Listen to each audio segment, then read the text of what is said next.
Vamos a pedirle a la pastora que nos hace la conexión, ¿sí? La Haftará. Tomen asiento. Voy a leer el Maftir.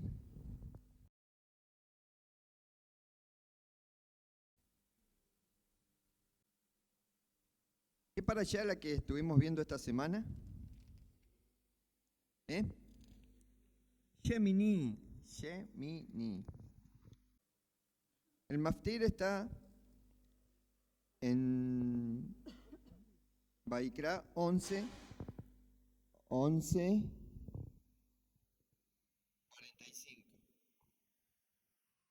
¿Sí?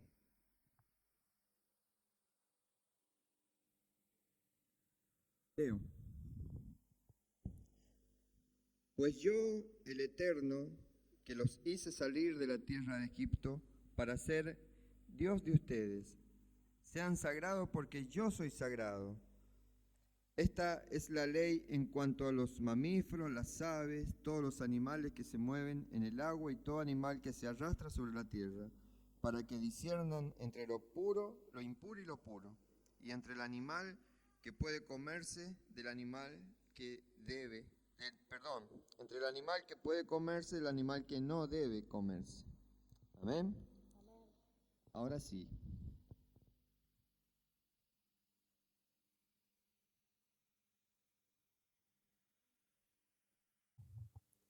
Bueno, Shabbat Shalom, ¿cómo están? Bueno, yo acá, como hace mucho que no estoy, parece que estoy nerviosa. Vamos a leer la Haftará, que está en 2 de Samuel 6,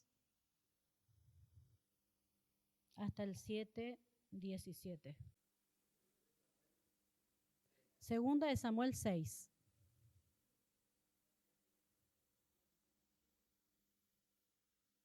¿Sí? Bueno, vamos a bendecir al Señor por la instrucción, ¿sí? Bendito eres tú, Yahvé nuestro Dios, dador de la Torá.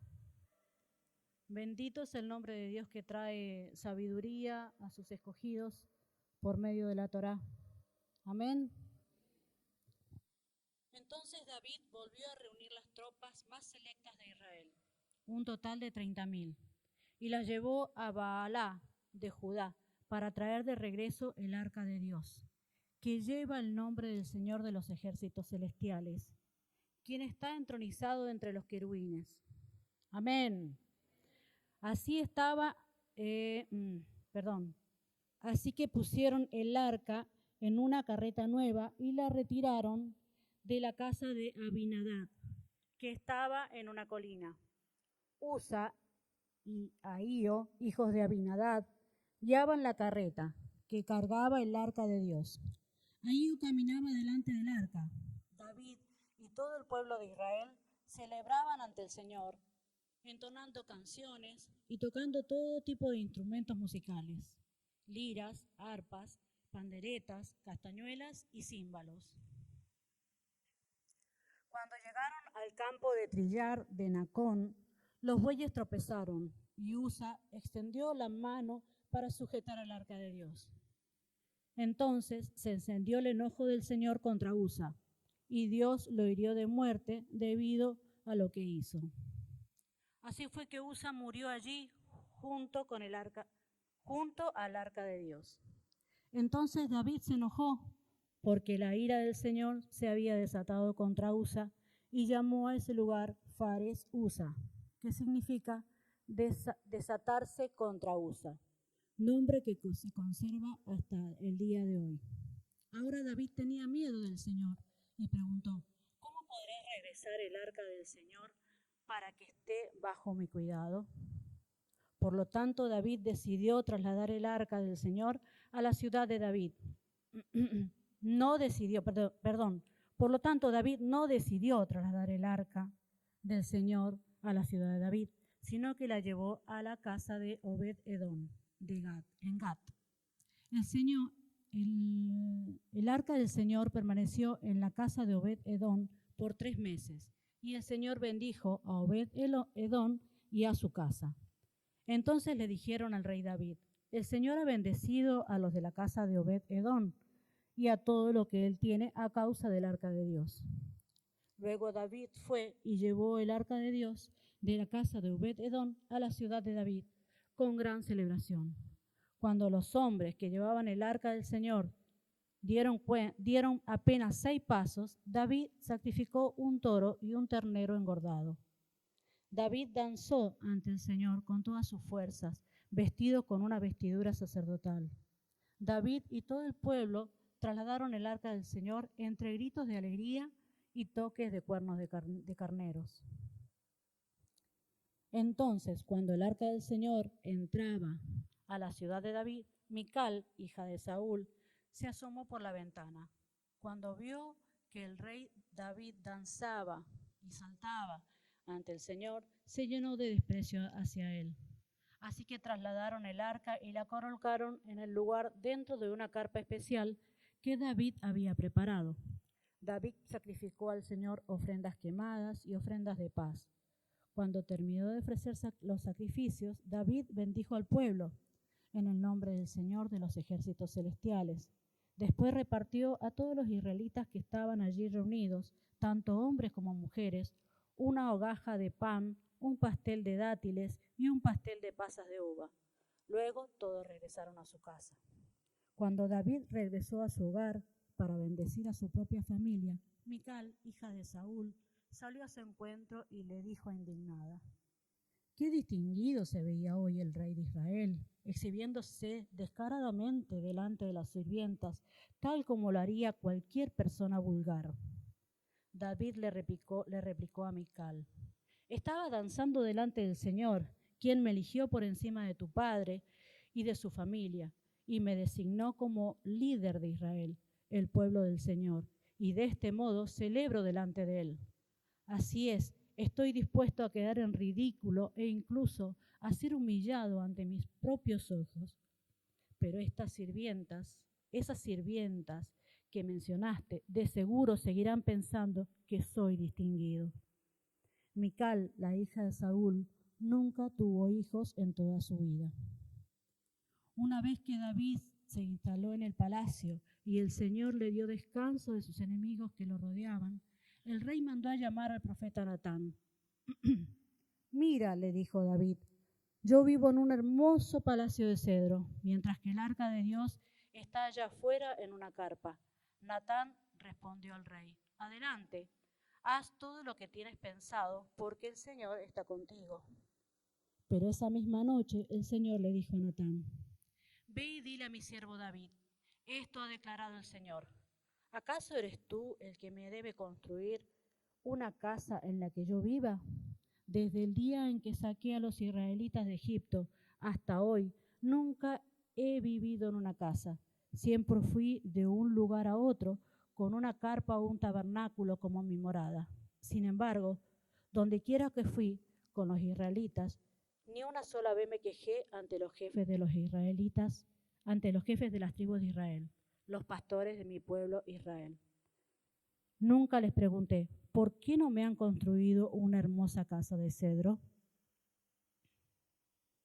Ahora ve y dile a mi siervo a David, esto ha declarado el Señor de los ejércitos celestiales. Te saqué de cuidar ovejas en los pastos y te elegí para que fueras líder de mi pueblo Israel. He estado contigo donde quiera que has ido y destruí a todos tus enemigos frente a tus propios ojos. Ahora haré que tu nombre sea tan famoso como el de los grandes que han vivido en la tierra. Le daré una patria a mi pueblo Israel. Lo estableceré en un lugar seguro donde nunca será molestado. Las naciones malvadas no lo oprimirán como lo hicieron en el pasado, cuando designé jueces para que gobernaran a mi pueblo Israel, y te daré descanso de todos tus enemigos. Además, el Señor declara que construirá una casa para ti, una dinastía de reyes, pues cuando mueras y seas enterrado con tus antepasados, levantaré uno de tus hijos de tu propia descendencia y fortaleceré tu reino. Él es quien edificará una casa, un templo para mi nombre, y afirmaré su trono real para siempre. Yo seré su padre y él será mi hijo. Si peca, lo corregiré. lo disciplinaré con vara y como lo haría cualquier padre, pero no le retiraré mi favor, porque como lo hice con Saúl, a quien quité de tu vista. Tu casa y tu reino continuarán para siempre delante de mí, y tu trono estará seguro para siempre. Entonces Natán regresó a donde estaba David y repitió todo lo que el Señor le había dicho en la visión. Hasta ahí es la Haftará. Bueno, siempre tenemos que buscar la conexión, ¿no? de la Haftará con lo que vimos en la semana. Y en esta se veía muy fácil, o sea, porque a veces tenemos que estar buscándola con lupa a ver dónde está realmente la conexión, pero en esta habían dos cosas que eran casi similares, como fue el pecado de Adán y Abiú, ¿no? De ofrecer incienso inapropiado ante el Señor que el Eterno no había pedido. ¿Les parece que es así o no? ¿Ven algo parecido, alguna conexión en eso? En eso estamos de acuerdo entonces. Bueno, y al ofrecer fuego extraño, ¿qué pasó con ellos? Fueron consumidos, porque hubo realmente un sacrificio que el Eterno no pidió. Bueno, acá con la muerte de Usa, varias veces lo hemos estudiado a esto. David quería recuperar el arca, porque el arca había estado en poder de los filisteos por 20 años, ¿sí? Y se dio cuenta que había descuidado la presencia de Dios, porque el arca simboliza en sí la presencia de Dios en nuestras vidas. Simboliza el estar apegado a la instrucción, estar apegado a la Torá. Entonces David ya no quería seguir reinando teniendo el arca del pacto, donde estaba. ¿Qué había en el arca del pacto? A ver. La Torá, las dos tablas de la ley. Y otras cositas que habían ahí, ¿no? Estaba el bastón, creo que era el bastón de Aarón, y maná, no sé si había otras cosas. Pero era muy importante tener el arca en poder realmente a quien Dios se la había dado, porque ¿a quién le había dado la Torá? El Eterno, ¿a quién le había dado la Torá? A Israel. Entonces la tenían los filisteos. A todo esto había porque esto es apasionante, por eso los animo también a ustedes a estudiar, y sé que nosotros a veces descuidamos estas cosas, de no empaparnos de la historia, no empaparnos de lo que realmente está escrito en esta instrucción, y ver por qué, porque yo decía, ¿por qué estaba en poder de los filisteos el arca? Y había estado en el poder de los filisteos en una derrota que tuvieron contra los filisteos, y ellos se llevaron el arca como trofeo. Ellos creían que se la llevaban como trofeo, pero se la llevaron y no les resultó como trofeo. Hubieron muertes. La gente era afectada por tumores. Era tal la magnitud del poder de tener el arca en sus manos, en su poder, que Dios traía pestes y las iban pasando de un pueblo a otro, hasta que decidieron ponerlas en un carruaje y hacer ídolos como era de ranas, me acuerdo, y de tumores, de oro. Y la pusieron encima del arca, la pusieron en un carro al arca, que la llevaran 2 vacas recién preñadas, y la sacaron de la ciudad. Dicen, si el arca realmente va para donde Dios quiere que vaya, es porque Dios la quiere en el pueblo de Israel, ya pasando el territorio. Y así fue como salió el arca de ahí, de la ciudad. Pero era tremendo lo que pasaba, a mí me llamó mucho la atención. Todas las enfermedades que venían sobre la gente, que se querían deshacer sí o sí del arca, decían que no podían tenerla, no podían resistir a la presencia. Y eso me llamó mucho la atención. Fíjense que a veces cuando somos consagrados, cuando somos apartados para Dios. No, la gente de afuera o la gente que está muerta en delito y pecado no tolera estar al lado nuestro. No sé si les ha pasado. O somos rechazados. Y somos realmente vistos como gente indeseable. Como que realmente nos hacen, se podría decir, nos hacen la cruz. ¿No les ha pasado? Tenemos más enemigos que antes cuando éramos de allá del mundo y nos comportábamos como ellos. Eso me hacía ver, ¿no? De cuánto uno a veces no valora lo que tenemos. Nosotros al ser apartados, al ser consagrados para Dios, tenemos la obligación de purificarnos, tenemos la obligación de vivir como dice la Torá. Y aunque muchas veces pecamos, muchas veces nosotros sentimos que no agradamos al Eterno, porque a veces no agradamos al Eterno, pero a veces nosotros mismos nos castigamos y pensamos que no merecemos todo el amor de Dios, y sin embargo el Eterno nos sigue mirando con agrado, porque hemos decidido seguirlo a pesar de nuestros errores. Bueno, acá yo veía cuál fue el error que cometió David. Porque si bien la muerte cayó sobre Usa, quien dirigía todo este trabajo de llevar el arca, de trasladar el arca, era por orden de David. Entonces, ¿cuál fue el error que cometió David por el cual murió Usa?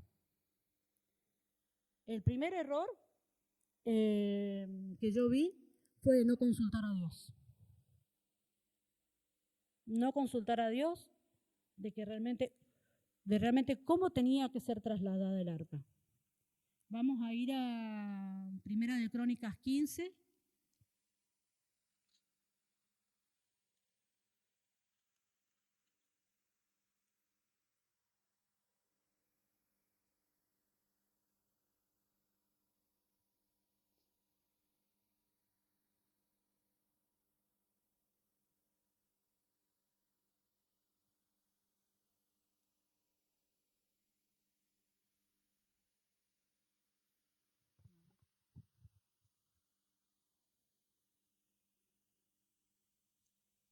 Perdón, Primera de Crónicas 13.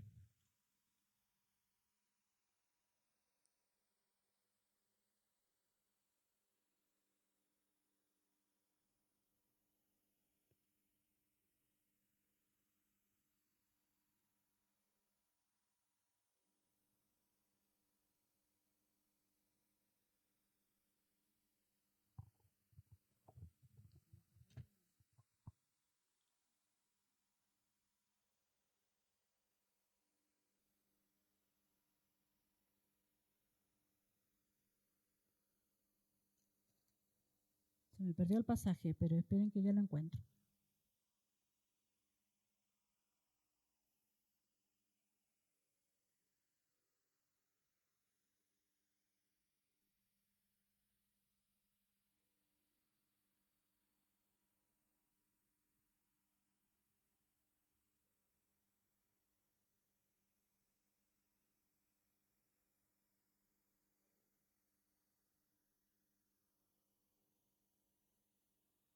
Parece que anoté mal.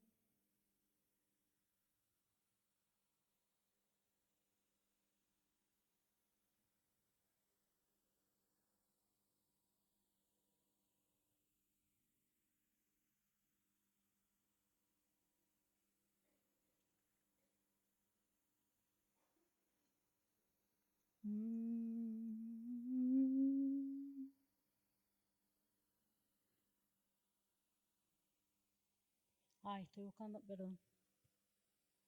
Me equivoqué yo. Acá, perdón. Es Primera de Crónicas 13. Yo había estado buscando Segunda de Crónicas.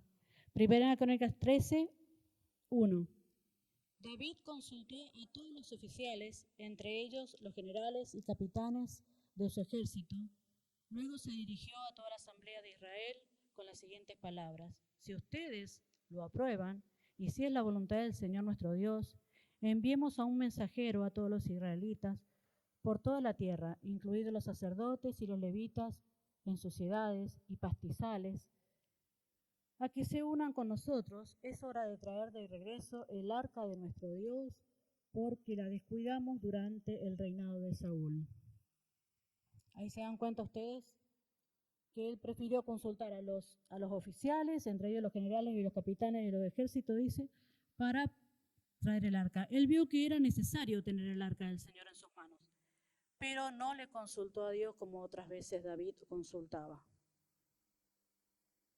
Y eso es muy importante, que nosotros siempre debemos consultar al Eterno cómo hacer las cosas. Si vemos que algo se presenta, si vemos que alguna oportunidad se nos presenta, debemos siempre consultar al Eterno cuál es su voluntad, porque puede parecer muy bonita y puede parecer que no le hace daño a nadie la decisión que podemos llegar a tomar, pero a veces nos juega en contra a nuestro propósito, a nuestro llamado, a la tarea que nosotros tenemos como hijos de Dios. ¿Sí? Eso es algo que nosotros siempre tenemos que tener. Gracias al Eterno tenemos al Espíritu Santo que nos ha dado para que nos guíe a toda verdad. A través del Espíritu Santo nosotros podemos decirle: papá, por favor, ayúdanos a encontrar la salida, muéstranos cómo tenemos que hacer. Dios habla como hablaba el rey David. Y yo creo que muchos nos hemos quedado con empezar a buscar soluciones en lo humano. Cuando puede estar el arca guardada así como la tenían en el pueblo de los filisteos. El arca como pudo estar guardada 20 años y nadie se preocupó por buscarla. Nadie se preocupó por ir en busca del arca. Y eso nos hace ver a nosotros. Y quizás ahí está el Espíritu Santo enmudecido en cada uno de nosotros, esperando a ver si le consultamos o no le consultamos. Después otro error que cometió David fue el de la manera en que se transportó el arca. Si bien los filisteos habían transportado el arca en una carreta,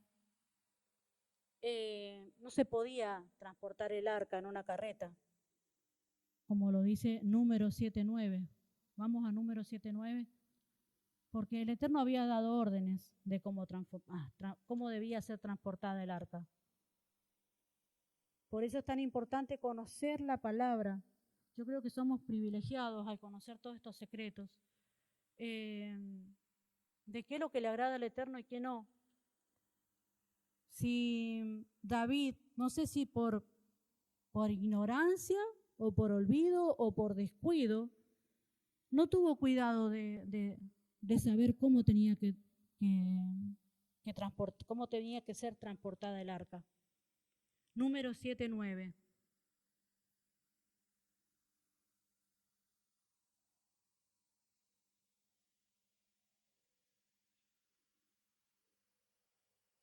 Dice: pero a la división coatita no le entregó carreta ni bueyes, porque se les requería que hicieran el traslado de los objetos sagrados del tabernáculo sobre sus hombros. ¿Cómo debía ser transportada el arca? Sobre sus hombros. En Número 4:15,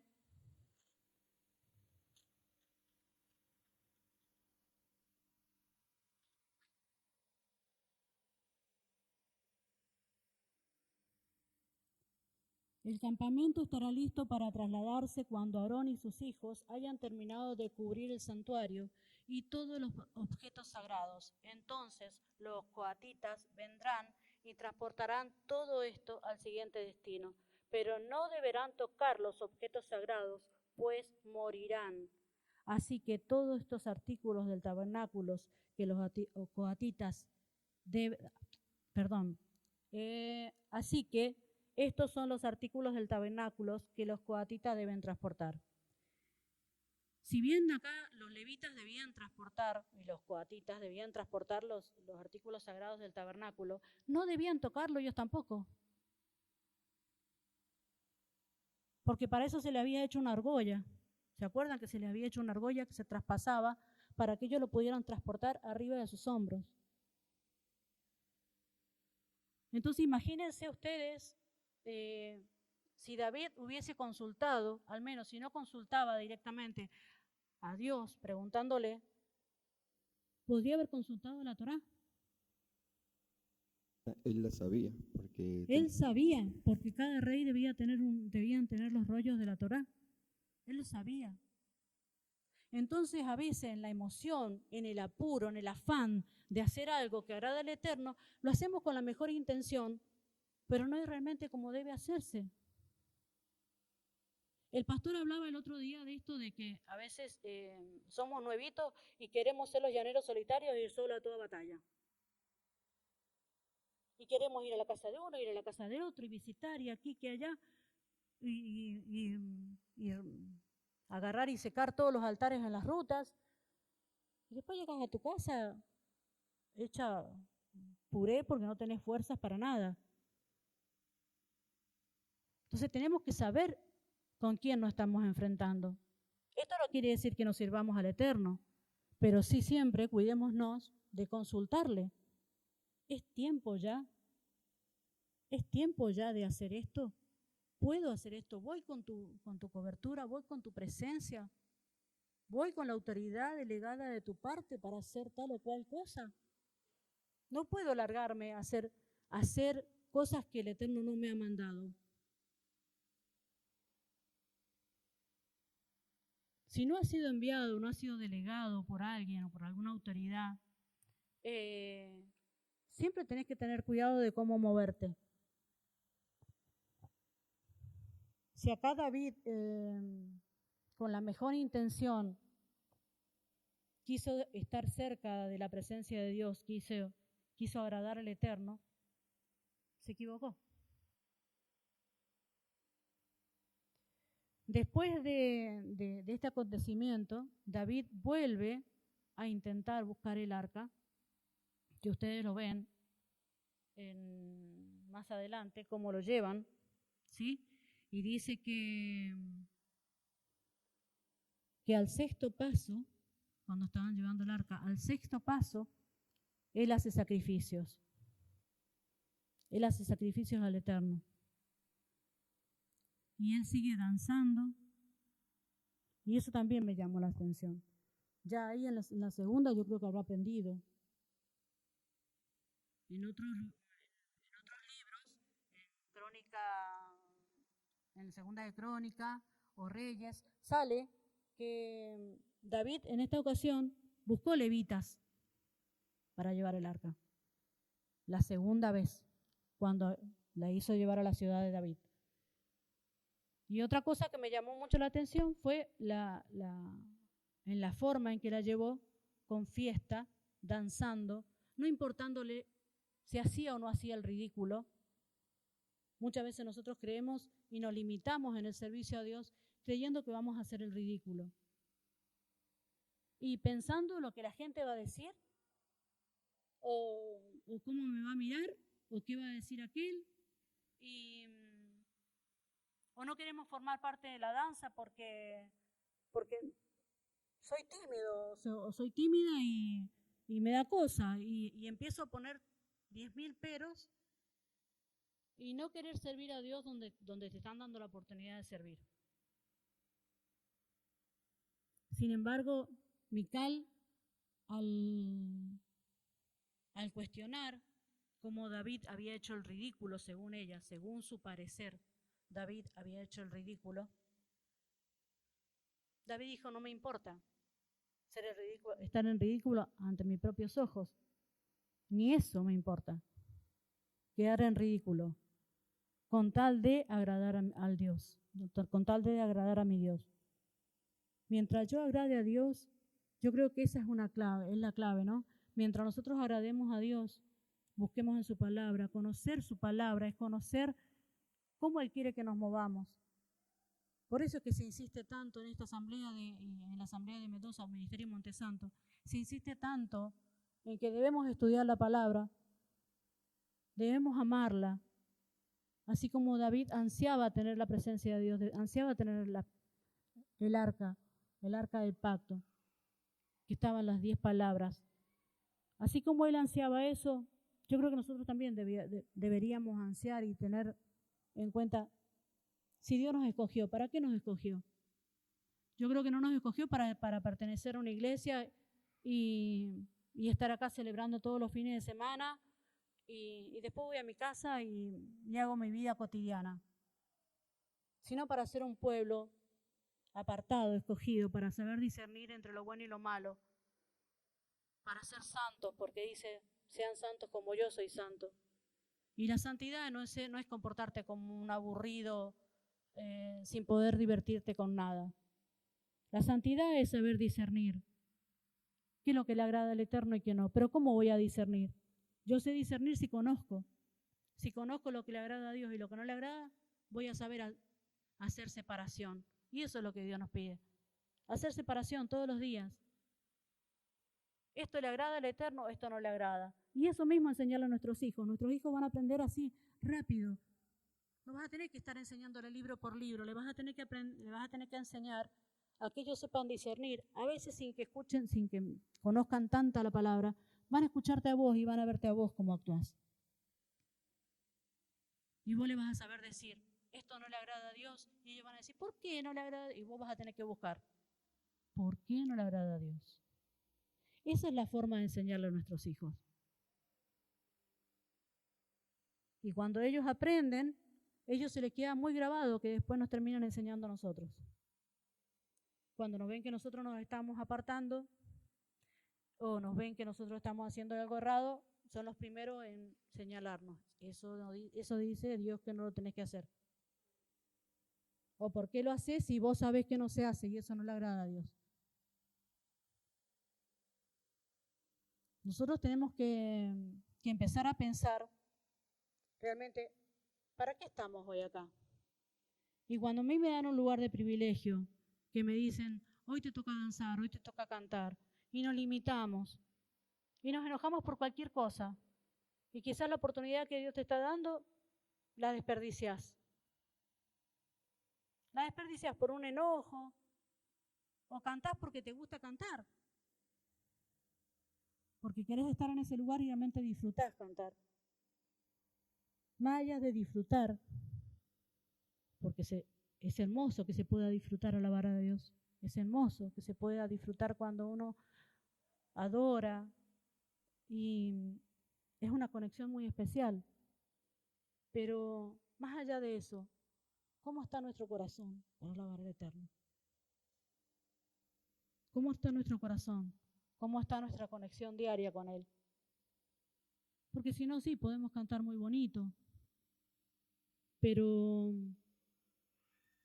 yo siempre les pregunto, ¿qué dice Dios de lo que estamos haciendo? ¿Qué dice Dios de lo que estás haciendo hoy en tu vida? ¿Cuánta hora le estás dedicando a Él? ¿Cuánta hora le estás dedicando a tus placeres? Es algo para tener en cuenta, ¿no? Yo creo que Dios nos quiere como posesión exclusiva.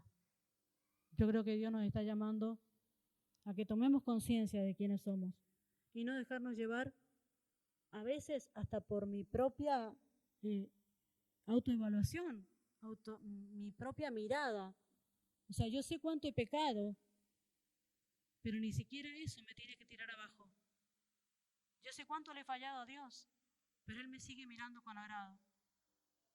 Fíjense que así como exterminó a Usa, cada vez que nosotros pecamos, solamente por tocar el arca, porque la intención de Él fue sostener el arca para que no se cayera.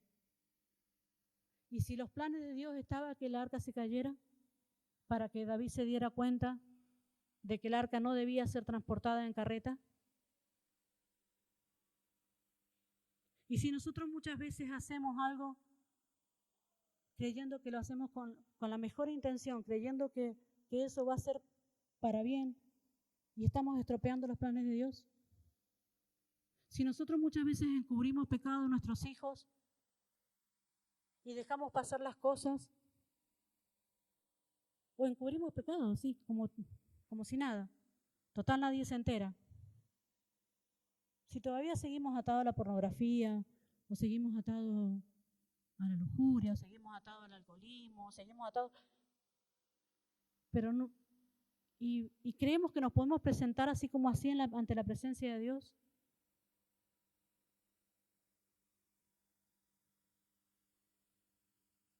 Yo creo que esto nos tiene que llevar a pensar cómo nos estamos presentando ante Él.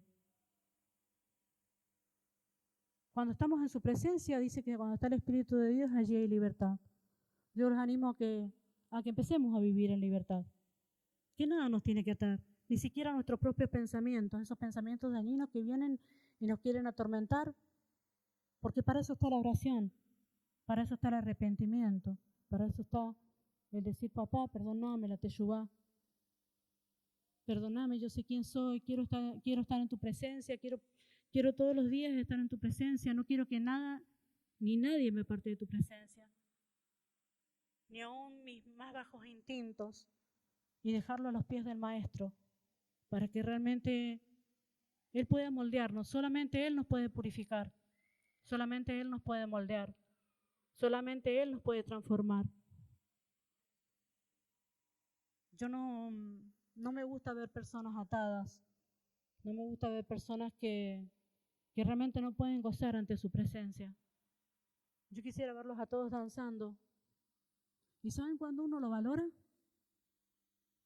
Cuando uno no lo puede hacer. Cuando uno, por una razón u otra, no puede hacerlo.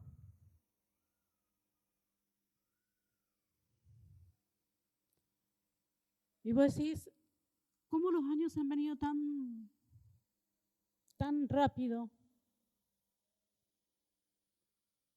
O cómo no haber aprovechado el tiempo, no haber aprovechado todo lo que Dios nos dio. Yo les digo, jóvenes, gracias al Eterno tenemos un ministerio que tiene la mayoría de jóvenes, una fuerza juvenil tremenda, pero no los veo fortalecidos. No los veo fortalecidos en el Eterno. No los veo con planes de servir a Dios, de ser instruidos, de tener su propia Biblia, de querer comentar en los grupos. No los veo apasionados. ¿Y saben qué duele?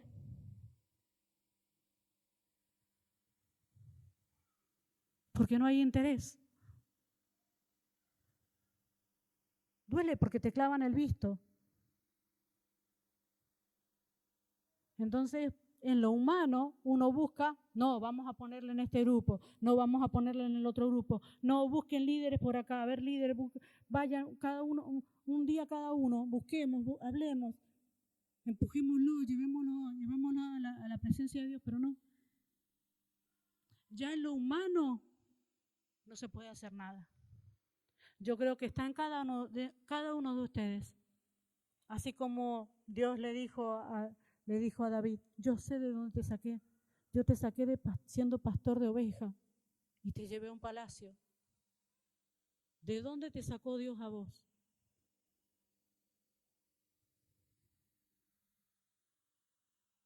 A mí me sacó de la fornicación.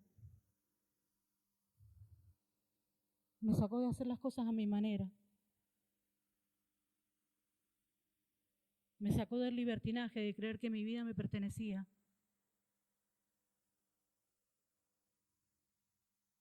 Yo creo que a cada uno de nosotros Dios nos sacó de un lugar. Y tienen que valorar de dónde te sacó para que hoy estés esclavo en una silla o estés esclavo en tus propios pensamientos, no haciendo nada para salir de ahí. Por eso se vuelve a caer en el mismo pecado, en el mismo error. Porque si un día luciste con la mejor luz, la semana siguiente se te apagó. Te olvidaste de enchufarte.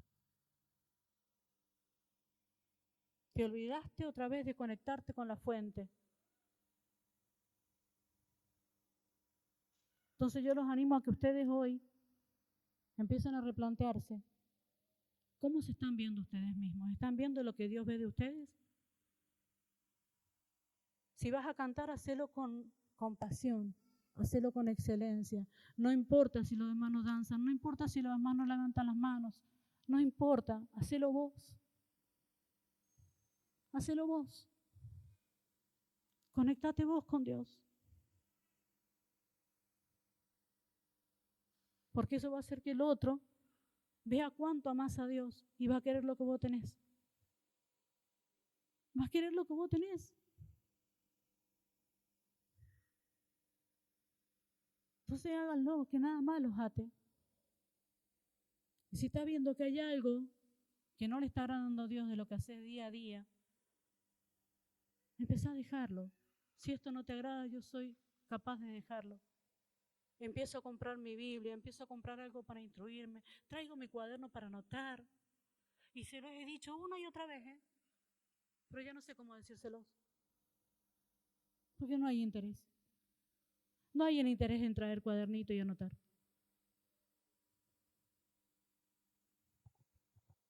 Y es por eso que no hay nadie que proclame.